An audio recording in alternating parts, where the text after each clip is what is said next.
Think about the last time you picked up your phone. Not because you needed to, but simply because you did. Maybe it was while doing homework. Maybe it was during dinner. Maybe it was just because there was a moment of silence, and you hadn't reached for it before you even realized what you were doing. Now think about something even smaller. The next time you walk into a classroom, notice where you sit. Chances are, many of you choose the same seat almost every day.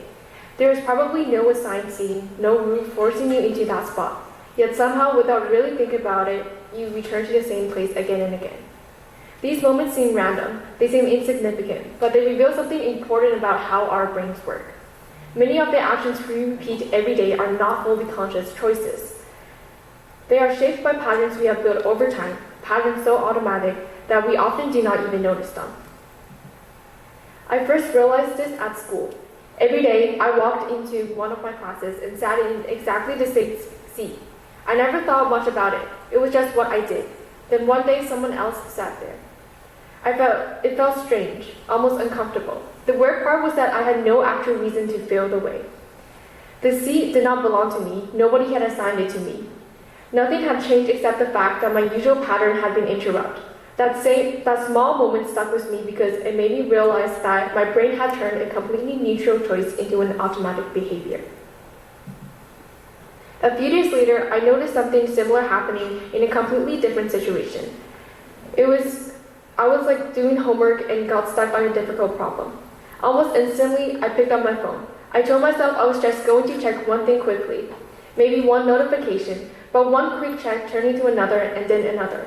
When I finally looked back at my homework, it was almost 30 minutes, and the problem was still there and my focus was gone. And that was the moment I started asking myself a bigger question.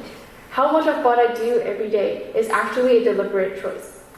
Once I started paying attention, I noticed these patterns everywhere, not just in myself, but in the people around me. The way we follow the same routines, the way we respond automatically to certain situations, the way we often act before we even stop to think. I realized that our lives are shaped by hidden systems, mental patterns that guide our actions before we are fully aware of them. You could think of these patterns as the brain's way of saving energy. Every single day, we make thousands of decisions: what to wear, what to say, where to go, and what to focus on. If the brain carefully analyzes every one of these choices, it will be overwhelmed. So instead, it creates shortcuts. These shortcuts help us move through life more efficiently, and one of the most powerful shortcuts is something called a default. A default is simply the option that requires the least effort, and humans tend to follow defaults because they feel easier. We can see how powerful this is in real life. Researchers have looked at organ donations rates in different countries. In some countries, people are automatically registered as organ donors unless they choose to opt out. In others, people have to actively sign up. Countries with automatic registration often have participation rates above 90%. Countries where people have to sign up can have rates below 15%. The people themselves are not necessarily more or less generous. The beliefs are often very similar. What changed was the structure of the choice. A single design decision shaped millions of outcomes, and the same principle affects our everyday lives. Another force shaping our behavior is repetition. The more often we repeat an action, the more natural it feels. At first, a habit requires thought. Eventually, it becomes automatic. This is why learning something new often feels difficult at first. Whether it is playing an instrument, trying out a new sport, or building better study habits, the beginning always feels awkward.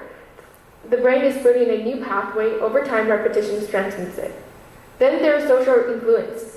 We constantly look to the people around us for clues about what is normal.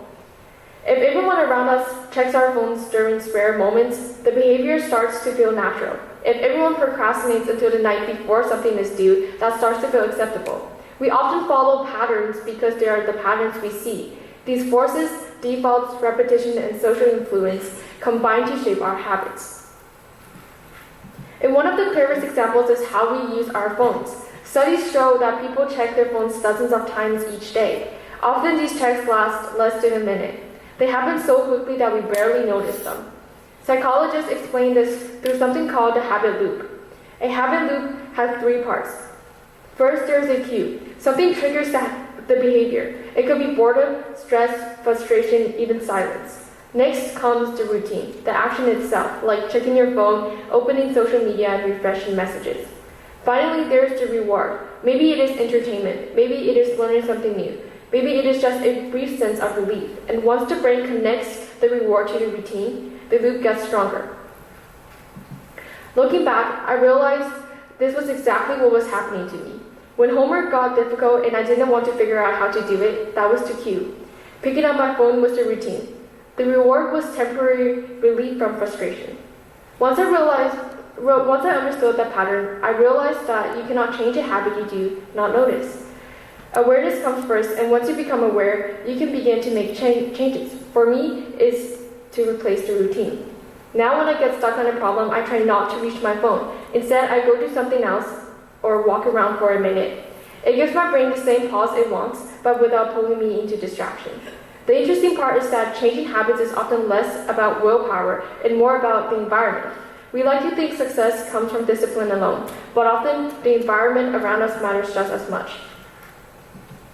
If your phone is sitting right next to you while you study, checking it becomes the default. If it is across the room, the habit becomes harder to follow. Small changes can have huge effects, moving distractions out of reach, keeping your workspace organized, planning ahead for how you will respond when you lose focus. These changes seem minor, but repeated over time, they reshape behavior. And eventually, something important happens. You begin to notice the space between a trigger and a response. That tiny pause is where choice exists. It is the moment where habit stops controlling you. It is the moment where you decide what happens next. World control does not mean eliminating habits completely.